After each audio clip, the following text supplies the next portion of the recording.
अस्सलामुअलैकुम everyone, welcome to जोर का जोड़। मीर जीशान की तरफ से आपको बहुत बहुत खुशामदीद। लेकिन आप सब बिल्कुल ठीक होंगे। मेरे साथ मौजूद है आप सबकी जान, क्रिकेट की शान, हाफिज़ मोहम्मद इमरान। और आज एक और मैच खेला जा रहा है चैंपियंस ट्रॉफी 2025 के सिलसिले में, जिसमें अफगानिस्तान और जनूबी अफ्रीका की टीमें आमने सामने हैं। इंडिया ने अपना मैच जीता है, पाकिस्तान ने अपना मैच हारा है, न्यूजीलैंड ने अपना मैच जीता है, बांग्लादेश ने अपना मैच हारा है। और आज देखना ये है कि अफगानिस्तान और जनूबी अफ्रीका में से कौन सी टीम फतेयाब होती है इस मैच में। हाँ, और कौन सी टीम अभी सही। मैं आपको कहती हूँ आप सबकी जान, वो घर में नहीं कोई कहता घर की शान, हम सबकी जान, ये तो वायरल हो जाना चाहिए। अभी तक नहीं, ये मेरी बेटियां कहती हैं, है ना। हाँ, देखा, उन्हें सलामत रखे और उन्हें हाउ स्वीट सलामत रखे। How sweet. तो हाफिज साहब, फिर इंडिया बाजी ले गया कल। ये इसमें कोई शक नहीं है कि बेहतर टीम थी और उन्होंने जिस अंदाज में क्रिकेट खेली है, दोनों टीमों ने कैचेस छोड़े फील्डिंग में अपनी अपनी तरफ से। इंडिया की तरफ से भी ड्रॉप कैच हुए, उनकी तरफ से भी ड्रॉप कैच हुए बांग्लादेश की तरफ से। लेकिन बांग्लादेश ने मिडल में जो पार्टनरशिप लगाई है उसने मैच को ज़रा दिलचस्प ज़रूर बनाया और फिर उनके स्पिनर्स ने भी अच्छी गेंदबाजी का मुजाहरा किया, तो मैच लंबा भी किया उन्होंने। लेकिन जिस तरीके से इब्तिदा की रोहित शर्मा ने बैटिंग से और उसके बाद शुभमन गिल और केएल राहुल लक उनकी साइड पर रही, ड्रॉप कैचेस उनके हुए। जिसने 100 किया उसका भी कैच ड्रॉप हुआ इंडिया बांग्लादेश की तरफ से भी। तो लेकिन उन्होंने फिनिश किया शुभमन ने और केएल राहुल ने, तो उनका आगाज़ अच्छा हुआ है और पाकिस्तान के ख़िलाफ़ वो एक बेहतर अंदाज में बेहतर एतमाद के साथ मैदान में उतर सकते हैं। अब पाकिस्तान के साथ अगला मैच है, पाकिस्तान का अगला मैच इंडिया के साथ है। देखना ये है कि होता क्या है वहाँ पर। बिल्कुल सही बात है। वैसे ही सब कुछ हो रहा है जैसे हम बात कर रहे थे पहले। मतलब मेरा जो ये ख्याल था कि पाकिस्तान अगर हार के साथ जाता है तो क्या होगा, इंडिया जीत के साथ जाता था, क्योंकि इंडिया का मैच आसान टीम के खिलाफ था। मगर चैंपियंस ट्रॉफी में आप किसी को आसान कह नहीं सकते हैं। 8 की 8 टीमें जो हैं वो अगर सिलेक्टेड हैं, वो चैंपियंस ट्रॉफी का हिस्सा हैं, तो वो यकीनन बेहतरीन टीम्स हैं। इसी के साथ आगे बढ़ते हैं अपने पैनल की तरफ। हमारे साथ मौजूद हैं नाज़रीन one and only sports analyst, sports journalist Zeeshan Rana साहब। अस्सलामुअलैकुम, welcome to the show. Thank you so much. दूसरी जानिब इमरान सुहेल साहब, स्पोर्ट्स एनालिस्ट, स्पोर्ट्स जर्नलिस्ट। अस्सलामुअलैकुम, वेलकम टू द शो। वालेकुम अस्सलाम, welcome ji, thank you. Imran साहब, आप काफ़ी दिन के बाद हमारे इस सेट के ऊपर आए हैं, तो आपसे पहले आगाज़ करते हैं, सवाल जवाब का सिलसिला शुरू करते हैं। बांग्लादेश के खिलाफ कल भारत ने अपनी जीत हासिल की और जीत से चैंपियंस ट्रॉफी का आगाज़ किया। 2 ही मैच बाकी हैं और पाकिस्तान इंडिया का मैच बहुत ज़्यादा इंपॉर्टेंट भी है। कुछ ऐसी चीज़ नज़र आई आपको इंडिया की तरफ से जो कहीं ना कहीं एक वीकर पॉइंट था, लेकिन लक बाय साइड थी, जीत तो गए हैं, मगर कोई वीकनेस नज़र आई आपको, या आपको लगता है टीम भरपूर एतमाद के साथ और पूरी क्वालिटी के साथ जो है मैदान में उतरी? देखिए, इंडिया की टीम ने अगर आप इस पॉइंट ऑफ व्यू से देखती कि 47वें ओवर में जाकर इसको चेज़ किया है, तो मेरा अपना ज़ाती तौर पर ये तज़किया है कि वो एहतियात के साथ अपने इस टूर्नामेंट का उन्होंने आगाज़ किया है। जल्दी में कोई ब्लंडर नहीं करना चाहते थे। इब्तिदा में उनकी विकटें गिरी, उन्होंने देख लिया था कि स्पिनर्स को बहुत फ़ायदा हो रहा है यहाँ पे, गो कि इंडियन स्पिनर्स को विकटें नहीं मिली, लेकिन वो ये नहीं चाह रहे थे कि इस तरह का कोई हरकत कर जाएंगे वर्ल्ड कप का अपसेट, चैंपियंस ट्रॉफी का अपसेट हमारे से ही हो जाए, भारत के नाम हो जाए। बिल्कुल, उन्होंने बड़ी एहतियात के साथ और मैं कहूँगा बड़ी सेंसिबल क्रिकेट खेली। कि उन्होंने कहा कि हमेशा जो लो टोटल होता है ना, वो बड़ा ख़तरनाक होता है। जब भी आप बड़ा टोटल चेज़ करने जाते हैं तो कुछ और माइंड से आते हैं, आप तेज़ खेलने आते हैं, फिर उसके बाद उसको कंटिन्यू करते हैं। लेकिन जब आपकी विकटें गिर जाएं, फिर चैंपियंस ट्रॉफी जैसा इवेंट बड़ा हो, तो एहतियात के साथ बढ़ा जाता है। और वही वो फार्मूला उन्होंने अपनाया। उन्हें पता है कि इस टूर्नामेंट का आज पहला दिन है और हमने इसको एंड तक लेके जाना है, तो जल्दी कोई नहीं की। वो बिल्कुल अच्छी स्ट्रेटजी थी, मुझे समझ में आई। जैसा टारगेट होना चाहिए वैसे ही खेलना चाहिए। निशान साहब, क्या राय? इंडिया की परफॉर्मेंस सेकंड इमरान भाई, वो ये कि क्लिनिकल परफॉर्मेंस थी। उनके लिए अच्छा उम्र है कि रोहित शर्मा के बल्ले के मिडल में बॉल लग रहा था, उसने टाइम अपना ज़रूर लिया, बट देन अगेन बीट भी हुआ शुरू के 2 ओवर्स में जब लेफ्टी उनका बॉल लिंक कर रहा था। But when he felt his way in, तो उसके ने भी स्कोर्स किए और किसी हद तक विराट ने भी कुछ फील किया। Very cheaply he didn't go. और सबसे बड़ी बात यह कि बैक टू बैक 100s किए हैं शुभमन गिल ने।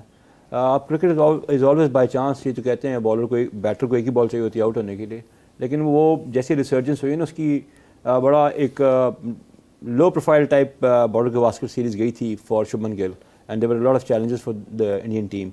लेकिन जैसे वो वापस आए, उन्होंने जिस फॉर्मेट में उनकी स्ट्रेंथ थी वाइट बॉल में, उस पर अपने आप को रीइंफोर्स किया। पहले इंग्लैंड को T20s में अपने मुल्क में, फिर वनडेज़ में, उसके बाद उसी फॉर्म को कैरी फॉरवर्ड किया। और I think that yesterday's match was just a feeler for the Indian team के वो अब चैम्पियंस ट्रॉफी के लिए since they will be based in Dubai, तो उन्होंने फील किया और मैच डीप इसलिए ले गए क्योंकि उन्होंने अपनी पूरी जो है ना अपने आप को अप्लाई करना था मैच पे, otherwise they could have got it done in the 42nd over as well. लेकिन उसमें victory is a victory at the day end, और मार्जिन ऑफ विकेट्स के साथ उन्होंने अपना स्टार्ट अच्छा किया है। बट बांग्लादेश की टीम में मैंने एक चीज़ नोटिस की है कि रेजिलियंस दिखाई है। दे वर 5 डाउन, उसके बाद उनकी 160 और रन की पार्टनरशिप लगी, और एक टाइम पे मुझे लग रहा था जिस तरीके से उनके बैटर्स बैटिंग कर रहे थे they could have posted total of around 250 as well. वो बहुत बड़ी अचीवमेंट थी। और इस चीज़ से क्योंकि हमारे अगले मैच इंडिया ना सिर्फ तो बांग्लादेश के साथ भी है, तो Pakistan will have to play literally out of their skins. अगर वो बांग्लादेश पहले बैटिंग कर रहा था हमारे खिलाफ, I am not even talking about India, तो it is going to be a tough ask for us, because जैसी टीम्स आज भी आपका मैच भी अगर आप देख लें तो साउथ अफ्रीका ने पहली विकेट उनकी गई, उसके बाद उन्होंने एक लंबा पार्टनरशिप लगाई। It is always about a couple of partnerships in one day format of the game. तो इंडिया की टीम अच्छा खेली और Bangladesh didn't play that bad, मैं आपको ये बता सकता हूँ। इमरान साहब, क्या आपके ख्याल में फ़र्क रहा ये जो 4 टीमें आमने सामने आई हैं, बांग्लादेश और इंडिया, पाकिस्तान और न्यूजीलैंड, तो जो हारी टीमें हैं और उनका फ़र्क क्या था जीतने वाली टीमों से आपके ख्याल में? फ़र्क एक तो था कैप्टनसी का, दूसरा फ़र्क जो मेजर फ़र्क है ये पूरे टूर्नामेंट में आपको दिखाई देगा वो होगा स्पिनर्स का। जिसके तगड़े स्पिनर्स होंगे वो सामने वाली टीम को कहीं भी पकड़ लेगी। गो के इंडिया के फास्ट बॉलर्स ने आउट किए हैं, शामी ने 5 आउट किए हैं और उसके बाद हर्षीत ने 3 आउट किए हैं, लेकिन मैं समझता हूँ जिसके पास अच्छे स्पिनर हैं वही इस टूर्नामेंट के ऊपर बाजी लेकर जाएगा। बदकिस्मती के साथ हमारे पास वो अच्छे स्पिनर्स नहीं हैं। जहाँ पर पार्टनरशिप्स लगती हैं वहाँ स्पिनर्स आकर ब्रेक थ्रू देते हैं। गो के हमारे खिलाफ ब्रेक थ्रू फास्ट बॉलर्स देते हैं। जैसे सलमान अली आगा कितने अच्छे टच में थे और वो खेलते चले जा रहे थे स्पिनर्स को। मैं क्रेडिट दूंगा सेंटिनर को कि उन्होंने फ़ौरन अपना दिमाग लड़ाया, उन्होंने कहा फास्ट बॉलर और पीछे गेंद, वही हुआ। ट्रैप करके वो जिस तरह से सलमान अली आगा खेल रहे थे वो इससे ज़्यादा बर्दाश्त कर भी नहीं सकते। तो कोई और भी, वो इतने डफर तो है नहीं कि उन्हें समझना है, उन्हें पता होता है कि इसको कैसे टैकल करना है। तो सलमान अली आगा को शॉर्ट ऑफ लाइन गेंद दूसरा ही किया, फास्ट बॉलर ने खड़ा कर दिया और आउट कर लिया। तो कप्तानी is the key factor champions trophy के अंदर।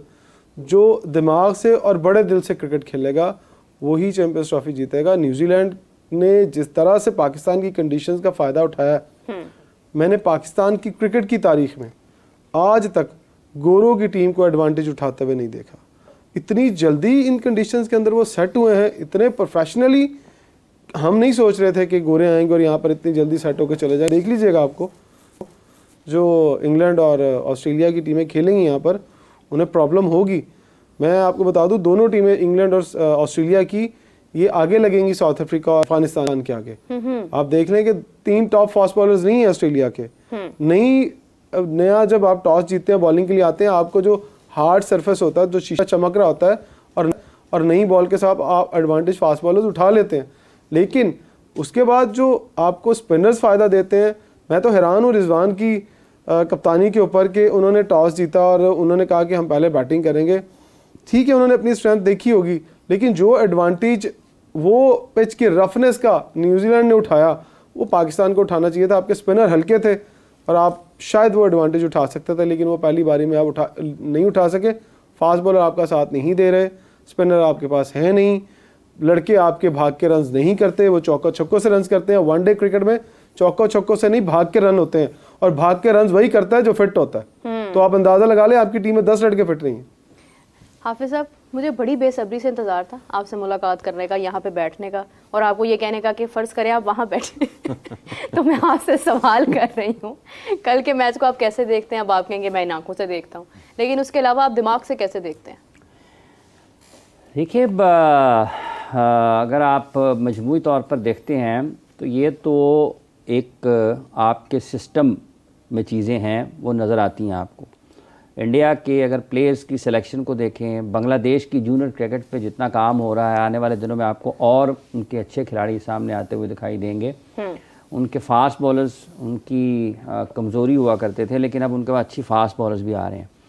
इंडिया में फास्ट बॉलर्स किसी दौर में इतने ज़्यादा अच्छे नहीं होते, लेकिन उनके भी फास्ट बॉलर अच्छे आना शुरू हो गए। ठीक है, तो ये जो जिन लोगों ने अपने क्रिकेट को ठीक करने के लिए काम किया है उनके नताइज बेहतर आ रहे हैं।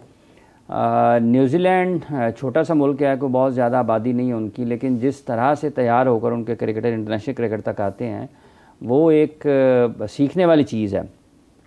और इंडिया में जब कल उन्होंने मैच जीता तो आप रन्स करने के अंदाज को देखें, वो रन्स कैसे कर रहे होते हैं। हाँ। मतलब स्कोर बोर्ड रोटेट करने के बारे में आपको हर जगह पर ये बात सुनने को मिलती है कि स्कोर बोर्ड रोटेट करना चाहिए, स्कोर बोर्ड रोटेट करना चाहिए, बट स्कोर बोर्ड आपने मतलब बैठ के बटन तो नहीं दबाना ना।